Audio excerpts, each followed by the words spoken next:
Harry Potter and the Order of the Phoenix, Chapter 31, Owls. Ron's euphoria at helping Gryffindor scrape the Quidditch Cup was such that he couldn't settle to anything next day. All he wanted to do was talk over the match, so Harry and Hermione found it very difficult to find an opening in which to mention Grop. Not that either of them tried very hard. Neither was keen to be the one to bring Ron back to reality in quite such a brutal fashion. As it was another fine warm day, they persuaded him to join them in revising under the beech tree at the edge of the lake, where they had less chance of being overheard than in the common room. Ron was not particularly keen on this idea at first. He was thoroughly enjoying being patted on the back by every Gryffindor who walked past his chair, not to mention the occasional outbursts of Weasley is our king. But after a while he agreed that some fresh air might do him good. They spread their books out in the shade of the beech tree and sat down while Ron talked them through his first save of the match for what felt like the dozenth time. Well, I'd already let in that one of Davis's, so I wasn't feeling all that confident. But I don't know. When Bradley came towards me, just out of nowhere, I thought, "You can do this." And I had about a second to decide which way to fly, because he looked like he was aiming for the right goal hoop. My right, obviously, his left. But I had a funny feeling that he was fainting, and so I took the chance and flew left, his right, and, well, you saw what happened, he concluded modestly, sweeping his hair back quite unnecessarily so that it looked interestingly windswept, and glancing around to see whether the people nearest to them, a bunch of gossiping 30-year Hufflepuffs, had heard him. And then, when Chambers came at me about 5 minutes later— "What?" Ron asked, having stopped mid-sentence at the look on Harry's face. "Why are you grinning?" "I'm not," said Harry quickly, and looked down at his transfiguration notes, attempting to straighten his face. The truth was that Ron had just reminded Harry forcibly of another Gryffindor Quidditch player who had once sat, rumpling his hair under this very tree. "I'm just glad we won, that's all." "Yeah," said Ron slowly, savoring the words. "We won. Did you see the look on Chang's face when Ginny got the snitch right out from under her nose?" "I suppose she cried, didn't she?" said Harry bitterly. "Well, yeah, more out of temper than anything, though." Ron frowned slightly. "But you saw her chuck her broom away when she got back to the ground, didn't you?" Said Harry. "Well, actually, no, Ron," said Hermione with a heavy sigh, putting down her book and looking at him apologetically. "As a matter of fact, the only bit of the match Harry and I saw was Davis's first goal." Ron's carefully ruffled hair seemed to wilt with disappointment. "You didn't watch?" he said faintly, looking from one to the other. "You didn't see me make any of those saves?" "Well, no," said Hermione, stretching out a placatory hand towards him. "But, Ron, we didn't want to leave. We had to." "Yeah?" said Ron, whose face was growing rather red. "How come?" "It was Hagrid," said Harry. "He decided to tell us why he's been covered in injuries ever since he got back from the Giants. He wanted us to go into the forest with him. We had no choice. You know how he gets. Anyway," the story was told in 5 minutes, by the end of which Ron's indignation had been replaced by a look of total incredulity. "He brought one back and hid it in the forest?" "Yep," said Harry grimly. "No," said Ron, as though by saying this he could make it untrue. "No, he can't have." "Well, he has," said Hermione firmly. "Grop's about 16 feet tall, enjoys ripping up 20-foot pine trees, and knows me," she snorted, "as Hermie." Ron gave a nervous laugh. "And Hagrid wants to teach him English." "Yeah," said Harry. "He's lost his mind," said Ron in an almost awed voice. Yes, said Hermione irritably, turning a page of intermediate transfiguration and glaring at a series of diagrams showing an owl turning into a pair of opera glasses. Yes, I'm starting to think he has, but unfortunately, he made Harry and me promise. Well, you're just going to have to break your promise, that's all, said Ron firmly. I mean, come on, we've got exams and we're about that far. He held up his hand to show thumb and forefinger almost touching, from being chucked out as it is. And anyway, remember Norbert? Remember Aragog? Have we ever come off better from mixing with any of Hagrid's monster mates? I know, it's just that we promised, said Hermione in a small voice. Ron smoothed his hair flat again, looking preoccupied. Well, he sighed, Hagrid hasn't been sacked yet, has he? He's hung on this long. Maybe he'll hang on till the end of term, and we won't have to go near Grop at all. The castle grounds were gleaming in the sunlight as though freshly painted. The cloudless sky smiled at itself in the smoothly sparkling lake. The satin green lawns rippled occasionally in a gentle breeze. June had arrived, but to the fifth years this meant only one thing. Their owls were upon them at last.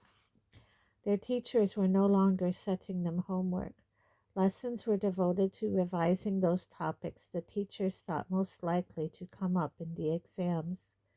The purposeful, feverish atmosphere drove nearly everything but the owls from Harry's mind, though he did wonder occasionally during potions lessons whether Lupin had ever told Snape that he must continue giving Harry occlumency tuition. If he had, then Snape had ignored Lupin as thoroughly as he was now ignoring Harry. This suited Harry very well. He was quite busy and tense enough without extra classes with Snape, and to his relief, Hermione was much too occupied these days to badger him about occlumency. She was spending a lot of time muttering to herself, and had not laid out any elf clothes for days. She was not the only person acting oddly as the owls drew steadily nearer. Ernie Macmillan had developed an irritating habit of interrogating people about their revision practices. "How many hours do you think you're doing a day?" he demanded of Harry and Ron as they queued outside herbology, a manic gleam in his eyes. "I don't know," said Ron. "A few." "More or less than 8?" "Less, I suppose," said Ron, looking slightly alarmed. "I'm doing 8," said Ernie, puffing out his chest. 8 or 9. I'm getting an hour in before breakfast every day. 8's my average. I can do 10 on a good weekend day. I did 9.5 on Monday. Not so good on Tuesday, only 7.25. Then on Wednesday, Harry was deeply thankful that Professor Sprout ushered them into the greenhouse there at that point, forcing Ernie to abandon his recital. Meanwhile, Draco Malfoy had found a different way to induce panic. "Of course, it's not what you know," he was heard to tell Crabbe and Goyle loudly outside potions a few days before the exams were to start. "It's who you know. Now, Father's been friendly with the head of the Wizarding Examinations Authority for years. Old Griselda Marchbanks. We've had her round for dinner and everything." "Do you think that's true?" Hermione whispered in alarm to Harry and Ron. "Nothing we can do about it if it is," said Ron gloomily. "I don't think it's true," said Neville quietly from behind them, "because Griselda Marchbanks is a friend of my Gran's, and she's never mentioned the Malfoys." "What's she like, Neville?" asked Hermione at once. "Is she strict?" "Bit like Gran, really," said Neville in a subdued voice. "Knowing her won't hurt your chances, though, will it?" Ron told him encouragingly. "Oh, I don't think it will make any difference," said Neville, still more miserably. "Gran's always telling Professor Marchbanks I'm not as good as my dad. Well, you saw what she's like at St. Mungo's." Neville looked fixedly at the floor. Harry, Ron, and Hermione glanced at each other, but didn't know what to say. It was the first time Neville had acknowledged that they had met at the Wizarding Hospital. Meanwhile, a flourishing black market trade in aids to concentration, mental agility, and wakefulness had sprung up among the 5th and 7th years. Harry and Ron were much tempted by the bottle of Baruffio's brain elixir offered to them by Ravenclaw's 6th year Eddie Carmichael, who swore it was solely responsible for the 9 outstanding owls he had gained the previous summer, and was offering a whole pint for a mere 12 galleons. Ron assured Harry he would reimburse him for his half the moment he left Hogwarts and got a job, but before they could close the deal, Hermione had confiscated the bottle from Carmichael and poured the contents down a toilet. "Hermione, we wanted to buy that," shouted Ron. "Don't be stupid," she snarled. "You might as well take Harold Dingle's powdered dragonclaw and have done with it." "Dingle's got powdered dragonclaw," said Ron eagerly. "Not any more," said Hermione. "I confiscated that too. None of these things actually work, you know." "Dragonclaw does work," said Ron. "It's supposed to be incredible. Really gives your brain a boost. You come over all cunning for a few hours. Hermione, let me have a pinch. Go on, it can't hurt." "This stuff can," said Hermione grimly. "I've had a look at it, and it's actually dried doxy droppings." This information took the edge off Harry and Ron's desire for brain stimulants. They received their examination timetables and details of the procedure for owls during their next transfiguration lesson. "As you can see," Professor McGonagall told the class as they copied down the dates and times of their exams from the blackboard, "your owls are spread over 2 successive weeks. You will sit the theory papers in the mornings and the practice in the afternoons. Your practical astronomy examination will, of course, take place at night. Now, I must warn you that the most stringent anti-cheating charms have been applied to your examination papers. Auto-answer quills are banned from the examination hall, as are remembrals, detachable cribbing cuffs, and self-correcting ink. Every year, I am afraid to say, seems to harbor at least one student who thinks that he or she can get around the wizarding examination authorities' rules. I can only hope that it is nobody in Gryffindor. Our new headmistress," Professor McGonagall pronounced the word with the same look on her face that Aunt Petunia had whenever she was contemplating a particularly stubborn bit of dirt, "has asked the heads of house to tell their students that cheating will be punished most severely, because of course your examination results will reflect upon the headmistress's new regime at the school." Professor McGonagall gave a tiny sigh. Harry saw the nostrils of her sharp nose flare. "However, that is no reason not to do your very best. You have your own futures to think about." "Please, Professor," said Hermione, her hand in the air, "when will we find out our results?" "An hour will be sent to you some time in July," said Professor McGonagall. "Excellent," said Dean Thomas in an audible whisper, "so we don't have to worry about it till the holidays." Harry imagined sitting in his bedroom in Privet Drive in 6 weeks' time, waiting for his owl results.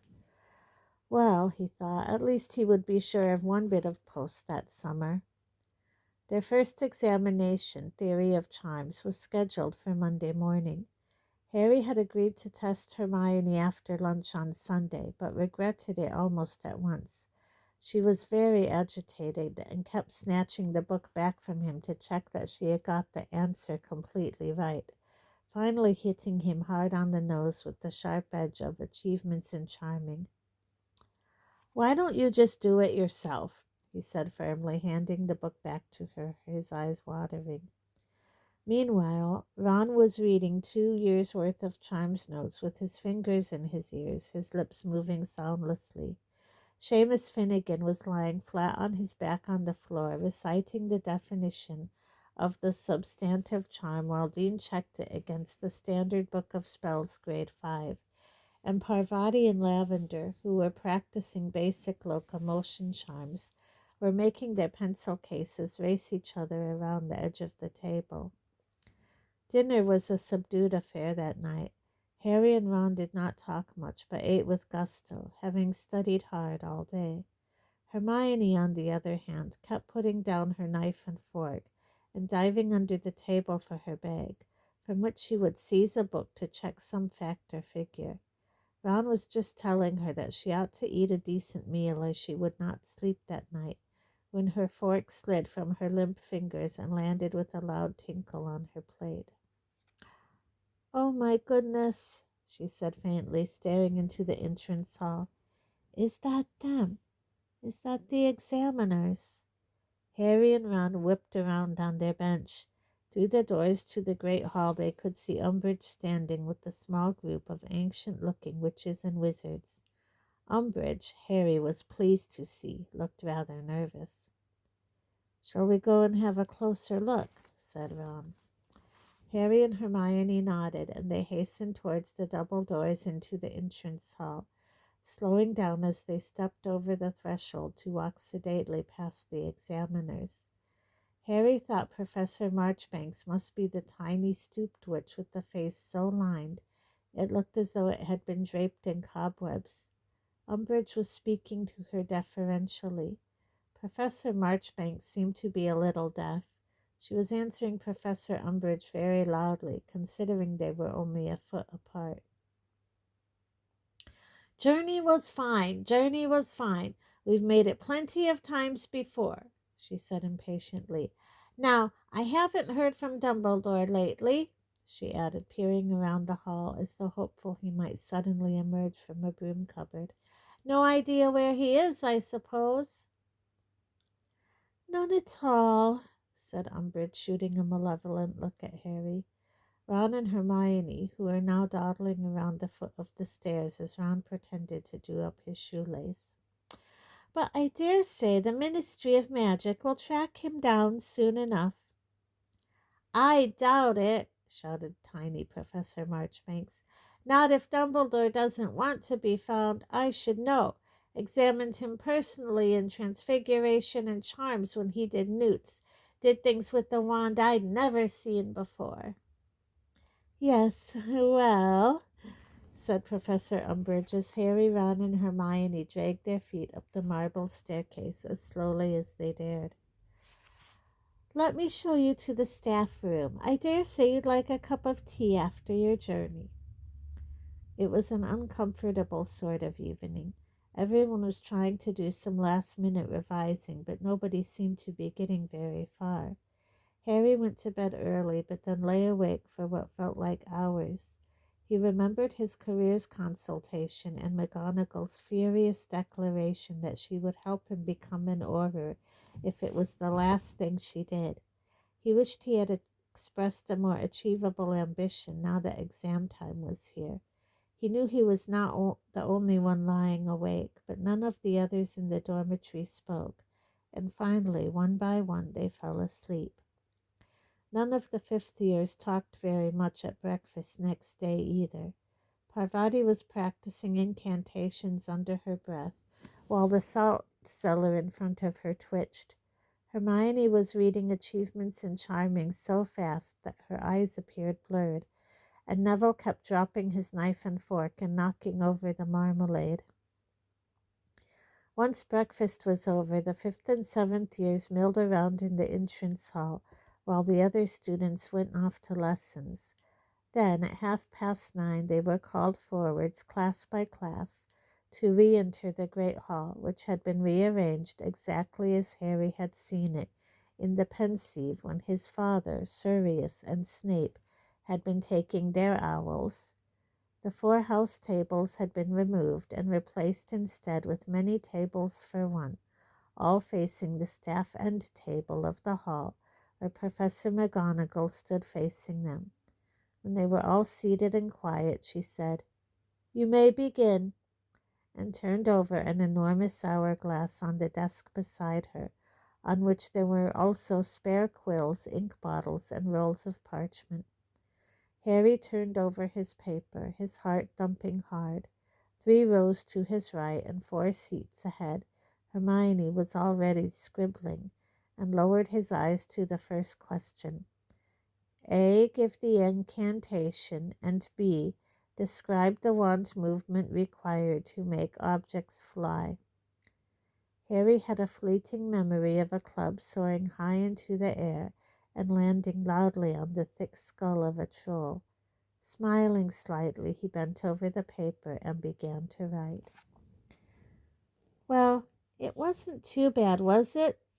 asked Hermione anxiously in the entrance hall 2 hours later, still clutching the exam paper.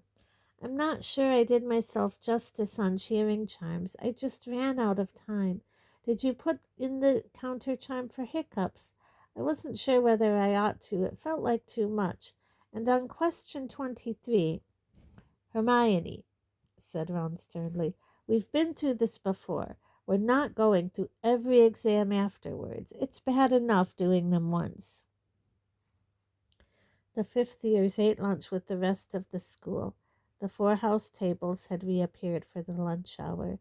Then they trooped off into the small chamber beside the great hall, where they were to wait until called for their practical examination. As small groups of students were called forwards in alphabetical order, those left behind muttered incantations and practiced wand movements, occasionally poking each other in the back or eye by mistake. Hermione's name was called.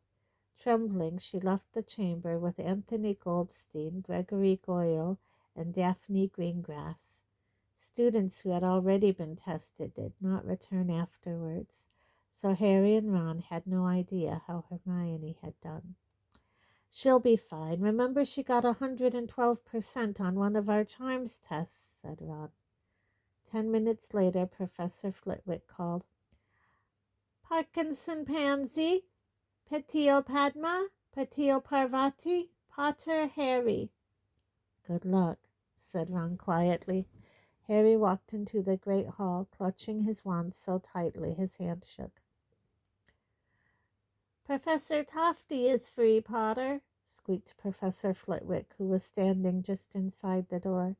He pointed Harry towards what looked like the very oldest and baldest examiner, who was sitting behind a small table in a far corner, a short distance from Professor Marchbanks, who was halfway through testing Draco Malfoy.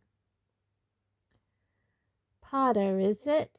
said Professor Tofty, consulting his notes and peering over his pince nez as Harry approached. "The famous Potter?" Out of the corner of his eye, Harry distinctly saw Malfoy throw a scathing look over at him. The wineglass Malfoy had been levitating fell to the floor and smashed. Harry could not suppress a grin. Professor Tofty smiled back at him encouragingly. "That's it," he said in his quavery old voice. "No need to be nervous. Now, if I could ask you to take this egg cup and make it do some cartwheels for me." On the whole, Harry thought it went rather well. His levitation chime was certainly much better than Malfoy's had been, though he wished he had not mixed up the incantations for color change and growth charms, so that the rat he was supposed to be turning orange swelled shockingly and was the size of a badger before Harry could rectify his mistake. He was glad Hermione had not been in the hall at the time, and neglected to mention it to her afterwards. He could tell Ron, though. Ron had caused a dinner plate to mutate into a large mushroom and had no idea how it had happened. There was no time to relax that night. They went straight to the common room after dinner and submerged themselves in revision for Transfiguration next day. Harry went to bed with his head buzzing with complex spell models and theories. He forgot the definition of a switching spell during his written paper next morning, but thought his practical could have been a lot worse. At least he managed to vanish the whole of his iguana, whereas poor Aunt Hannah Abbott lost her head completely at the next table, and somehow managed to multiply her ferret into a flock of flamingos, causing the examination to be halted for 10 minutes while the birds were captured and carried out of the hall. They had their herbology exam on Wednesday. Other than a small bite from a fanged geranium, Harry felt he had done reasonably well. And then on Thursday, defense against the dark arts. Here, for the first time, Harry felt sure he had passed. He had no problem with any of the written questions and took particular pleasure during the practical examination in performing all the counter jinxes and defensive spells right in front of Umbridge, who was watching coolly from near the doors into the entrance hall. "Oh, bravo!" cried Professor Tofty, who was examining Harry again, when Harry demonstrated a perfect boggart banishing spell. "Very good indeed. Well, I think that's all, Potter, unless—" He leaned forwards a little. "I heard from my dear friend Tiberius Ogden that you can produce a Patronus for a bonus point." Harry raised his wand, looked directly at Umbridge, and imagined her being sacked. "Expecto Patronum!" His silver stag erupted from the end of his wand and cantered the length of the hall. All of the examiners looked around to watch its progress, and when it dissolved into silver mist, Professor Tofty clapped his veined and knotted hands enthusiastically. "Excellent," he said. "Very well, Potter. You may go." As Harry passed Umbridge beside the door, their eyes met. There was a nasty smile playing around her wide, slack mouth, but he did not care, unless he was very much mistaken, and he was not planning on telling anybody in case he was. He had just achieved an outstanding owl. On Friday, Harry and Ron had a day off while Hermione sat her ancient runes exam, and as they had the whole weekend in front of them, they permitted themselves a break from revision. They stretched and yawned beside the open window, through which warm summer air was wafting as they played wizard chess.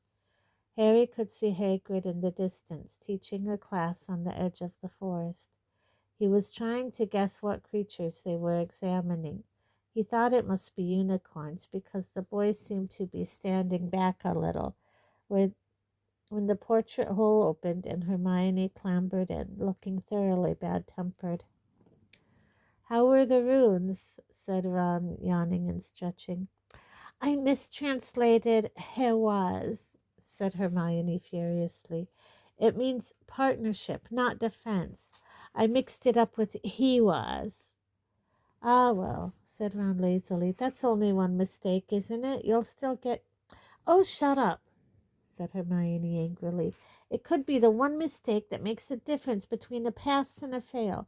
And what's more, someone's put another niffler in Umbridge's office. I don't know how they got it through that new door, but I just walked past there and Umbridge is shrieking her head off. By the sound of it, it tried to take a chunk out of her leg." "Good," said Harry and Ron together. "It is not good," said Hermione hotly. "She thinks it's Hagrid doing it, remember? And we do not want Hagrid chucked out." "He's teaching at the moment. She can't blame him," said Harry, gesturing out of the window. "Oh, you're so naive sometimes, Harry. You really think Umbridge will wait for proof?" said Hermione, who seemed determined to be in a towering temper, and she swept off towards the girls' dormitories, banging the door behind her. "Such a lovely, sweet-tempered girl," said Ron very quietly, prodding his queen forward to beat up one of Harry's knights. Hermione's bad mood persisted for most of the weekend, though Harry and Ron found it quite easy to ignore as they spent most of Saturday and Sunday revising for potions on Monday, the exam which Harry had been looking forward to least, and which he was sure would be the downfall of his ambitions to become an Auror. Sure enough, he found the written paper difficult, though he thought he might have got full marks on the question about Polyjuice Potion. He could describe its effects accurately, having taken it illegally in his second year. The afternoon practical was not as dreadful as he had expected it to be. With Snape absent from the proceedings, he found that he was much more relaxed than he usually was while making potions.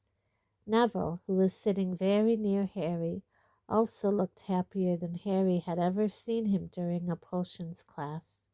When Professor Marchbanks said, "Step away from your cauldrons, please. The examination is over," Harry corked his sample flask, feeling that he might not have achieved a good grade, but he had, with luck, avoided a fail. "Only 4 exams left," said Parvati Patil wearily as they headed back to Gryffindor Common Room. "Only," said Hermione snappishly. "I've got arithmancy, and it's probably the toughest subject there is." Nobody was foolish enough to snap back, so she was unable to vent her spleen on any of them, and was reduced to telling off some first years for giggling too loudly in the common room. Harry was determined to perform well in Tuesday's Care of Magical Creatures exam, so as not to let Hagrid down. The practical examination took place in the afternoon on the lawn on the edge of the Forbidden Forest, where students were required to correctly identify the gnarl hidden among a dozen hedgehogs. The trick was to offer them all milk in turn.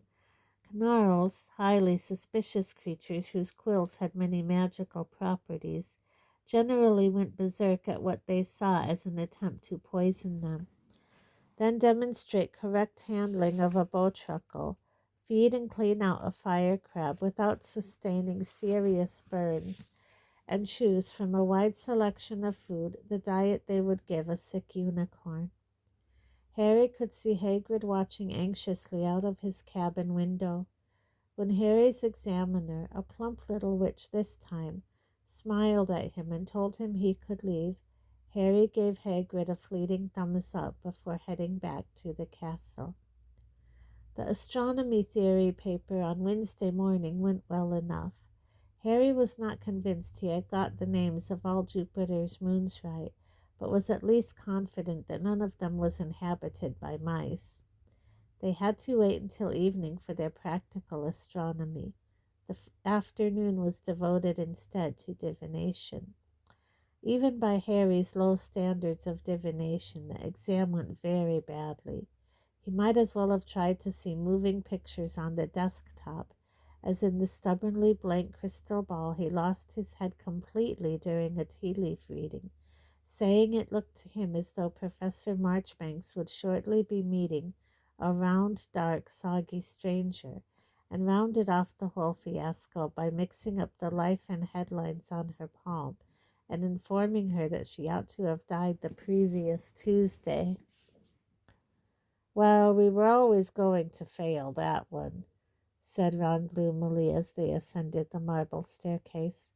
He had just made Harry feel rather better by telling him how he had told an examiner in detail about the ugly man with a wart on his nose in his crystal ball, only to look up and realize he had been describing his examiner's reflection.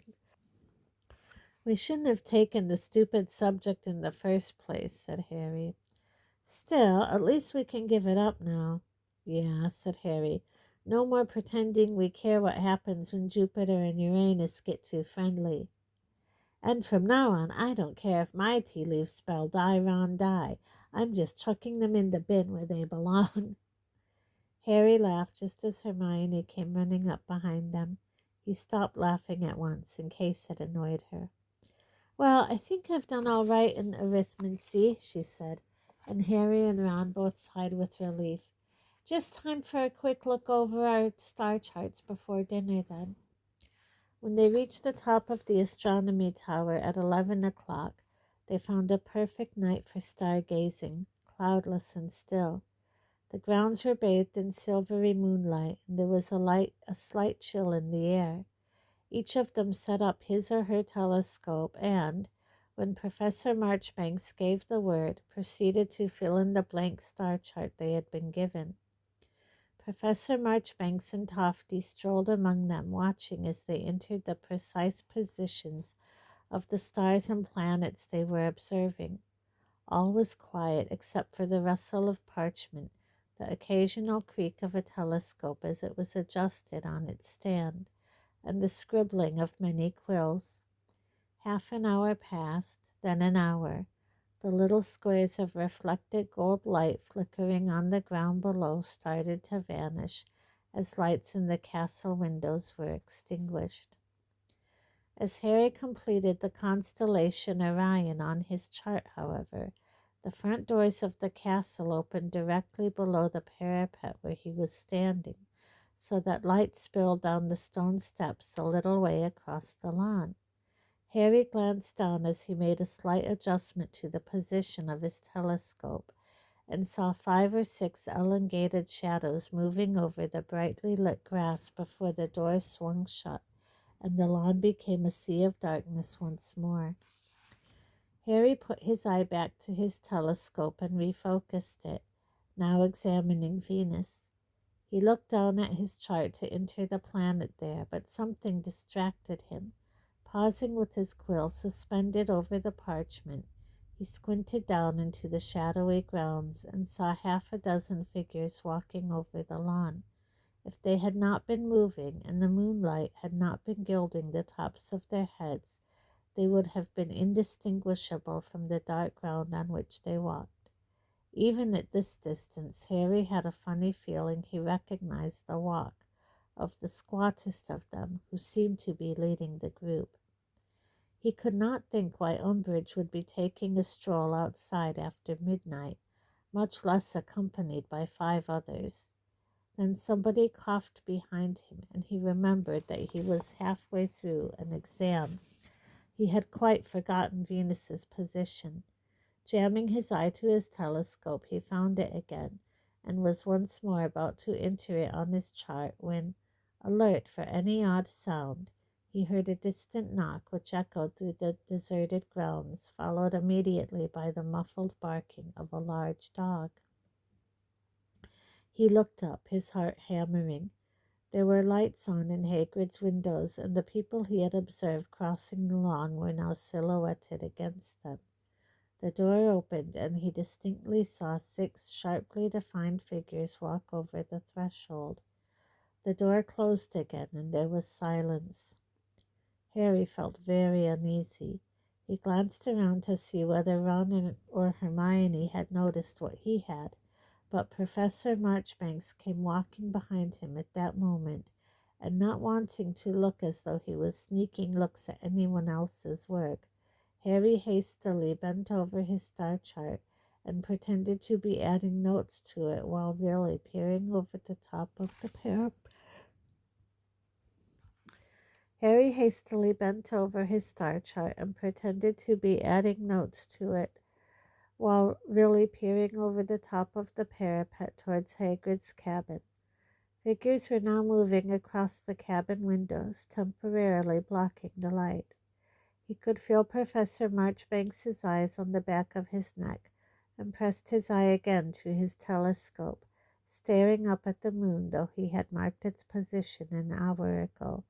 But as Professor Marchbanks moved on, he heard a roar from the distant cabin that echoed through the darkness right to the top of the astronomy tower. Several of the people around Harry ducked out from behind their telescopes and peered instead in the direction of Hagrid's cabin. Professor Tofty gave another dry little cough. "Try to concentrate now, boys and girls," he said softly. Most people returned to their telescopes. Harry looked to his left. Hermione was gazing transfixed at Hagrid's cabin. 20 minutes to go," said Professor Tofty. Hermione jumped and returned at once to her star chart. Harry looked down at his own and noticed that he had mislabeled Venus as Mars. He bent to correct it. There was a loud bang from the grounds. Several people cried, "Ouch!" when they poked themselves in the face with the ends of their telescopes as they hastened to see what was going on below. Hagrid's door had burst open, and by the light flooding out of the cabin they saw him quite clearly, a massive figure roaring and brandishing his fists, surrounded by 6 people, all of whom, judging by the tiny threads of red light they were casting in his direction, seemed to be attempting to stun him. "No!" cried Hermione. "My dear," said Professor Tofty in a scandalized voice, "this is an examination." But nobody was paying the slightest attention to their star charts anymore. Jets of red light were still flying about beside Hagrid's cabin, yet somehow they seemed to be bouncing off him. He was still upright and still, as far as Harry could see, fighting. Cries and yells echoed across the grounds. A man yelled, "Be reasonable, Hagrid." Hagrid roared, "Reasonable be damned! You won't take me like this, Dawlish." Harry could see the tiny outline of Fang attempting to defend Hagrid, leaping repeatedly at the wizards surrounding him until a stunning spell caught him and he fell to the ground. Hagrid gave a howl of fury, lifted the culprit bodily from the ground, and threw him. The man flew what looked like 10 feet and did not get up again. Hermione gasped, both hands over her mouth. Harry looked round at Ron and saw that he too was looking scared. None of them had ever seen Hagrid in a real temper before. "Look!" squealed Parvati, who was leaning over the parapet and pointing to the foot of the castle where the front doors had opened again. More light was spilling out onto the dark lawn, and a single long black shadow was now rippling across the lawn. "Now really," said Professor Tofty anxiously, "only 16 minutes left, you know." But nobody paid him the slightest attention. They were watching the person now sprinting towards the battle beside Hagrid's cabin. "How dare you!" the figure shouted as she ran. "How dare you!" "It's McGonagall," whispered Hermione. "Leave him alone! Alone, I say!" said Professor McGonagall's voice through the darkness. "On what grounds are you attacking him? He has done nothing to warrant such." Hermione, Parvati, and Lavender all screamed. The figures around the cabin had shot no fewer than 4 stunners at Professor McGonagall. Halfway between cabin and castle, the red beams collided with her. For a moment she looked luminous and glowed an eerie red. Then she lifted right off her feet, landed hard on her back, and moved no more. "Galloping gargoyles!" shouted Professor Tofty, who also seemed to have forgotten the exam completely. "Not so much as a warning! Outrageous behavior!" "Cowards!" bellowed Hagrid, his voice carried clearly to the top of the tower, and several lights flickered back on inside the castle. "Ruddy cowards! Have some of that and that!" "Oh my!" gasped Hermione. Hagrid took 2 massive swipes at his closest attackers. Judging by their immediate collapse, they had been knocked cold. Harry saw Hagrid double over and thought he had finally been overcome by a spell. But on the contrary, next moment Hagrid was standing again, with what appeared to be a sack on his back. Then Harry realized that Fang's limp body was draped over his shoulders. "Get him! Get him!" screamed Umbridge. But her remaining helper seemed highly reluctant to go within reach of Hagrid's fists. Indeed, he was backing away so fast he tripped over one of his unconscious colleagues and fell over. Hagrid had turned and begun to run with Fang still hung around his neck. Umbridge sent one last stunning spell after him, but it missed, and Hagrid, running full pelt towards the distant gates, disappeared into the darkness. There was a long minute's quivering silence as everybody gazed open-mouthed into the grounds. Then Professor Tofty's voice said feebly, 5 minutes to go, everybody." Though he had only filled in 2/3 of his chart, Harry was desperate for the exam to end. When it came at last, he, Ron, and Hermione forced their telescopes haphazardly back into their holders and dashed back down the spiral staircase. None of the students were going to bed. They were all talking loudly and excitedly at the foot of the stairs about what they had witnessed. "That evil woman!" gasped Hermione, who seemed to be of difficulty talking due to rage. "Trying to sneak up on Hagrid in the dead of night." "She clearly wanted to avoid another scene like Trelawney's," said Ernie Macmillan sagely, squeezing over to join them. "Hagrid did well, didn't he?" said Ron, who looked more alarmed than impressed. "How come all the spells bounced off him?" "It'll be his giant blood," said Hermione shakily. "It's very hard to stun a giant. They're like trolls, really tough. But poor Professor McGonagall, 4 stunners straight to the chest, and she's not exactly young, is she?" "Dreadful, dreadful," said Ernie, shaking his head pompously. "Well, I'm off to bed. Night all." People around them were drifting away, still talking excitedly about what they had just seen. "At least they didn't get to take Hagrid off to Azkaban," said Ron. "I s'pect he's gone to join Dumbledore, hasn't he?" "I suppose so," said Hermione, who looked tearful. "Oh, this is awful. I really thought Dumbledore would be back before long, but now we've lost Hagrid, too." They traipsed back to the Gryffindor common room to find it full. The commotion out in the grounds had woken several people who had hastened to rouse their friends. Seamus and Dean, who had arrived ahead of Harry, Ron, and Hermione, were now telling everyone what they had seen and heard from the top of the astronomy tower. "But why sack Hagrid now?" asked Angelina Johnson, shaking her head. "It's not like Trelawney. He's been teaching much better than usual this year." "Umbridge hates part humans," said Hermione bitterly, flopping down into an armchair. "She was always going to try and get Hagrid out." "And she thought Hagrid was putting nifflers in her office," piped up Katie Bell. "Oh, blimey," said Lee Jordan, covering his mouth. "It's me who's been putting the nifflers in her office. Fred and George left me a couple. I've been levitating them in through her window." "She'd have sacked him anyway," said Dean. "He was too close to Dumbledore." "That's true," said Harry, sinking into an armchair beside Hermione's. "I just hope Professor McGonagall's all right," said Lavender tearfully. "They carried her back up to the castle. We watched through the dormitory window," said Colin Creevey. "She didn't look very well." "Madame Pomfrey will sort her out," said Alicia Spinnet firmly. "She's never failed yet." It was nearly 4 in the morning before the common room cleared. Harry felt wide awake. The image of Hagrid sprinting away into the dark was haunting him. He was so angry with Umbridge he could not think of a punishment bad enough for her. The Ron's suggestion of having her fed to a box of starving Blast-End Scroots had its merits.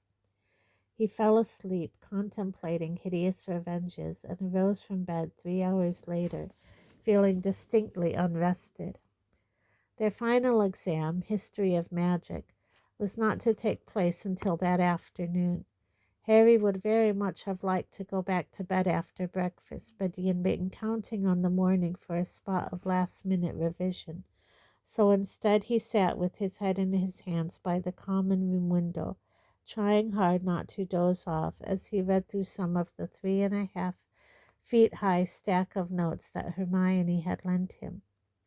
The fifth years entered the great hall at 2 o'clock and took their places in front of their face-down examination papers. Harry felt exhausted. He just wanted this to be over so that he could go and sleep.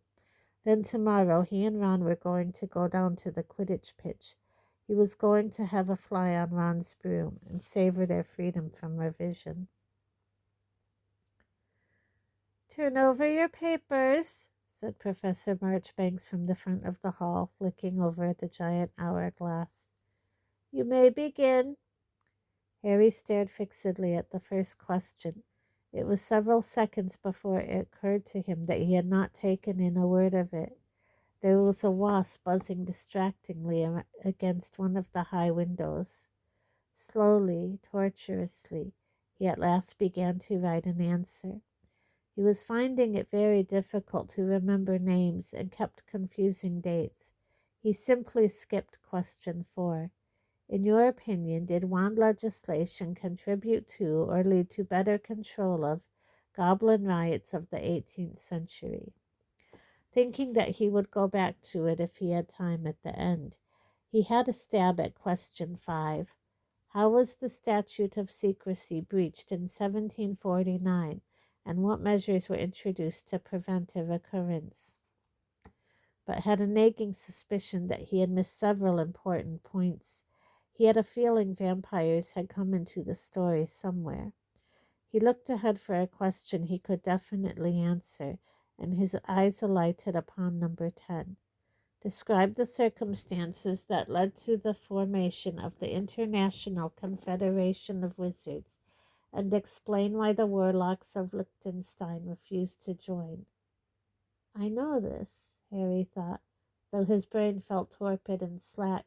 He could visualize a heading, in Hermione's handwriting, the formation of the International Confederation of Wizards. He had read those notes only this morning. He began to write, looking up now and again to check the large hourglass on the desk beside Professor Marchbanks. He was sitting right behind Parvati Patil, whose long dark hair fell below the back of her chair. Once or twice he found himself staring at the tiny golden lights that glistened in it when she moved her head slightly, and had to give his own head a little shake to clear it. The first supreme mugwump of the International Confederation of Wizards was Pierre Bonacora, but his appointment was contested by the wizarding community of Liechtenstein because all around Harry, quills were scratching on parchment like scurrying, burying rats. The sun was very hot on the back of his head. What was it that Bonaccord had done to offend the wizards of Liechtenstein? Harry had a feeling it had something to do with trolls. He gazed blankly at the back of Parvati's head again.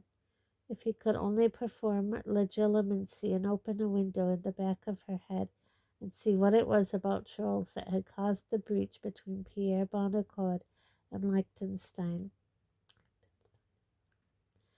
Harry closed his eyes and buried his face in his hands so that the glowing red of his eyelids grew dark and cool. Bonaccord had wanted to stop troll hunting and give trolls rights, but Liechtenstein was having problems with the tribe of particularly vicious mountain trolls. That was it. He opened his eyes. They stung and watered at the sight of the blazing white parchment. Slowly he wrote 2 lines about the trolls, then read through what he had done so far. It did not seem very informative or detailed, yet he was sure Hermione's notes on the Confederation had gone on for pages and pages. He closed his eyes again, trying to see them, trying to remember. The Confederation had met for the first time in France. Yes, he had written that already. Goblins had tried to attend and been ousted. He had written that too. And nobody from Liechtenstein had wanted to come. Think, he told himself, his face in his hands, while all around him quills scratched out never-ending answers and the sand trickled through the hourglass at the front. He was walking along the cool, dark corridor to the Department of Mysteries again, walking with a firm and purposeful tread, breaking occasionally into a run, determined to reach his destination at last. The black door swung open for him as usual, and here he was in the circular room with its many doors. Straight across the stone floor and through the second door, patches of dancing light on the walls and floor and that odd mechanical clicking, but no time to explore. He must hurry. He jogged the last few feet to the third door, which swung open just like the others. Once again he was in the cathedral-sized room full of shelves and glass spheres. His heart was beating very fast now. He was going to get there this time. When he reached number 97, he turned left and hurried along the aisle between two rows. But there was a shape on the floor at the very end, a black shape moving on the floor like a wounded animal. Harry's stomach contracted with fear, with excitement. A voice issued from his own mouth, a high, cold voice empty of any human kindness. "Take it for me. Lift it down now. I cannot touch it, but you can." The black shape on the floor shifted a little. Harry saw a long-fingered white hand clutching a wand rise at the end of his own arm, heard the high, cold voice say, "Crucio!" The man on the floor let out a scream of pain, attempted to stand, but fell back writhing. Harry was laughing. He raised his wand, the curse lifted, and the figure groaned and became motionless. "Lord Voldemort is waiting." Very slowly, his arms trembling, the man on the ground raised his shoulders a few inches and lifted his head. His face was blood-stained and gaunt, twisted in pain, yet rigid with defiance. "You'll have to kill me," whispered Sirius. "Undoubtedly I shall, in the end," said the cold voice. "But you will fetch it for me first, Black. You think you have felt pain thus far? Think again. We have hours ahead of us, and nobody to hear you scream." But somebody screamed as Voldemort lowered his wand again. Somebody yelled and fell sideways off a hot desk onto the cold stone floor. Harry awoke as he hit the ground, still yelling, his scar on fire, as the great hall erupted all around him.